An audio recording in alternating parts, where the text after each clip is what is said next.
aparece representada, son dos personajes que se encuentran conviviendo o coexistiendo en un paisaje marino. Ella es una pescadora que pesca peces que para mí simbolizan los sueños. Y la está observando un buzo que se encuentra en la otra pared, y tienen, bueno, hay un juego ahí de, pues, no sé, de convivencia, sí. Yo creo que estamos está habiendo un cambio, es la percepción que tengo. Y creo que estamos ahí, que a través del street art está habiendo un movimiento muy fuerte de arte. Pero también es un poco, va muy lento, como todos los cambios que ha habido en el arte, ¿no? Es como muy despacio, pero poco a poco la gente se va empapando y lo va entendiendo. No es fácil, claro, pero hay que hacerlo. Alderrian erabiltzen den material oso gogorra denez, egin daitezkela zementuarekin gauza organikoagoak. Eta hori izan gure ideia. Zementuaren gainean zementua erabili, baina egin dizkigun, egiten ari garen irudia edo da organikoagoa, pixka naturarekin bat egiteko. Gainera horma hori dator, belardi bat dauka gainean, eta gian pixkat uztartzeko. Pixkat aztertuz, herrian zenbat herritartasun edo nazionalidade zeren, ikusi genuen 70 nazionalidade zeudela, gehi bat. Bat hori herritartasunik gabeko hiritar bat dugu herrian. Ez dakigun horren, noski, 70 gehi bat osatzen du pixkat herriko nazio espektro hori, ez? Nolabait esateko. Eta orduan, guretzako izan da oso zenbaki, esanguratsua, pixu bat hartu du gure elkarrizketetan, pentsatu dugu hortik jotea, ez? Eta azkenean, aniztasun hori bai nahi dugu, formen bitartez, koloreen bitartez, hemen pixka bat nolabait zabalduko den uniberso honen bitartez nahi dugu espektro guzti hori plasmatu edo irudikatu, ez? Hau duela 40-50 urte arte mendia zen, eta duela 3-4 mende itsasoa zen, orduan hortik ere badatorkigu, ez? Nolabaiteko naturara itzulera bat, organikora, sakonekora. Yo creo que es súper importante el espacio. Bueno, tú si ves algún mural en la calle, me pasa el castellano, si ves algún mural en la calle la gente lo respeta un montón. Si ves la calle sucia, si ves algunas pintadas con algunas palabras irrespetuosas o lo que sea, te invita a seguir escribiendo eso, o a insultar a la sociedad, o insultar o sea, te invita a seguir con esa línea. Pero si ves un mural artístico, te invita a respetarlo igual y te invita a estar ahí en el Paretak hemen eta mundu guztian dira gizarteko ispilu bat, azkenean, ez? Da azkenean paretak dira eremu publiko eta dira euskarri oso egokia.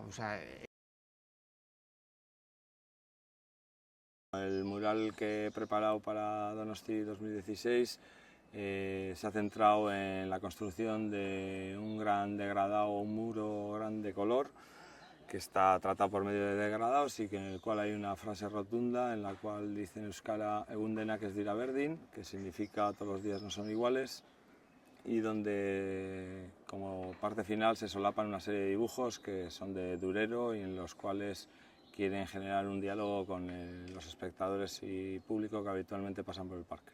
¿Y qué impresión que quieres contar? Bueno, mi pared se ha centrado un poco en el tema que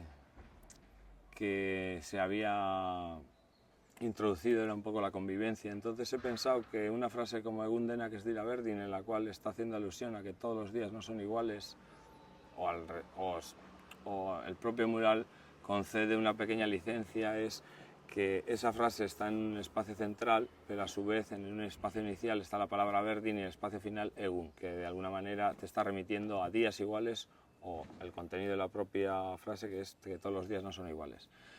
De alguna manera lo que considero es que sería interesante generar un diálogo con la gente que habitualmente pasa por este lugar y que entiendan que los personajes o las escenas que van a suceder, que he programado que sucedan en esta pared, hablan en momentos dados de gente, pues hay una imagen de un niño con dos cabezas en las cuales lo que quería dar a entender es que a veces hay que aceptar al diferente, al raro, y la convivencia trata de aceptar a cualquier situación que se sale de lo normal o lo que está habitualmente concentrada.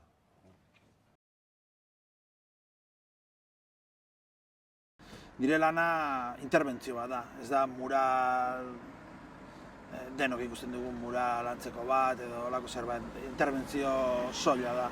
Pareta egokitu zitzaidanean edo eskaini zidatenean, nik lehenengo gauza pentsatu nuen pareta horretan zegoen murala ikusita, eta ez dakit zer nahi nula interbentzio bat egin pareta horren historia estali baino gehiago, ez?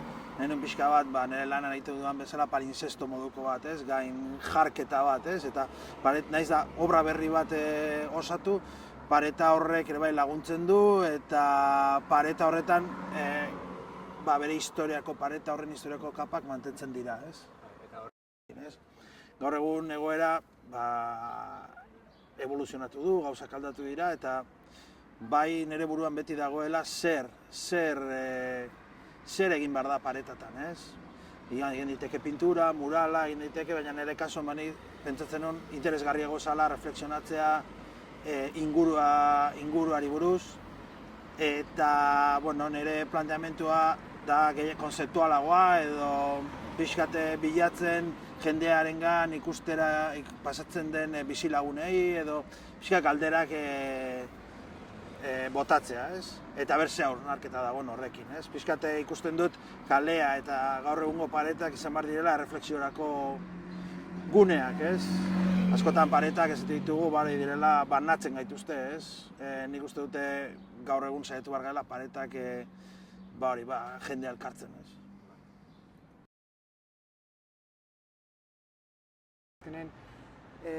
2016 kapitalia, uste da, pentsatu behar dela lehenengo zer dan, edo zertako egiten dian olako ekimen hauek, eta horrek baitare kulturarekin zer lotura izango luken, edo kulturak zer paper jokatuko luken kapitalia baten barrun, grafitita zizketa egiten duen adibidez, normalen ohituta gaude eta batez Donosti bezalako hiriburu baten grafitie Donostiako periferian aurkitzea, eta zentrura beti izaten da askoan zailago margotzeko, askoan mezu edo olako proposamenak edo igual politikok edo pintada politikok edo sozialak eta dena, baita ere, kale espresio horren parte izango horiekenak grafitik batea eta ezabatzeko joera bat badau. Ordu, ni bai erreskatutu du nahi izan dut, kalen parte usteet dien espresio mota horiek, pintadak edo partxeak, izugarrizko presentzia dauke, eta batez bai ekarri nahi izan dut berriz igual espresio mota horiek, askotan marginalagok eman dezaketenak edo ez, baita ere zentrun tokia daukenak, nolabait, ez dakit zergatik ez, kapitalidadeko mural baten maila berdinen jarri, ez? Uste, mural dotorek egin ditezke, teknika handikok eta bar, baina nik uste beste espresio mota batzuk badaudela, gure egunerokotasunen inguratzen gaituztenak, igual etzaiona ematen hortainoko balioek, baina bere hain garrantzia. Eta, behin baino gehiotan burua etorri zait, askotan badaula kaleko artea, grafiti edo muralgintza edo street arta, instituzioetatik edo legeen barrun ematen den zerbait danen, askotan erabiltzen da grafitie, benetako grafitie edo benetako espresio mota horiek kaletatik ezabatzeko edo kentzeko, Orduan, kaleen margotzea gauza bada, baina gero baita berriz testu ingurua edo ze ekimenen barrun margotzen den edo egiten dien gauzak nik uste baita ere zentzue aldatu egiten duela egiten duzun horrena, Eta, kontziente naiz baita ere, gu askotan erabili izan du gehala, gu jolas horren parte gehala, Margotzen dugu beste mezu mota batzuk edo beste grafiti mota batzuk kaletatik ezabatzeko. Ni, ez dakit, lan hau indut, egia da, bueno, ez dakit, batzuntzeko igual izaera kritiko bat izan dezake lan honek, ez? Edo ez, esan nahi zut azkenen baita, nik kalen gauzak egiten ditut, tarteka enkargun batzuk egiten ditut, eta baita ere lan bat izan liteke ez, eta netzako bai da nik onartzen dut arau horien barrun jolas hortan sartzea, ez?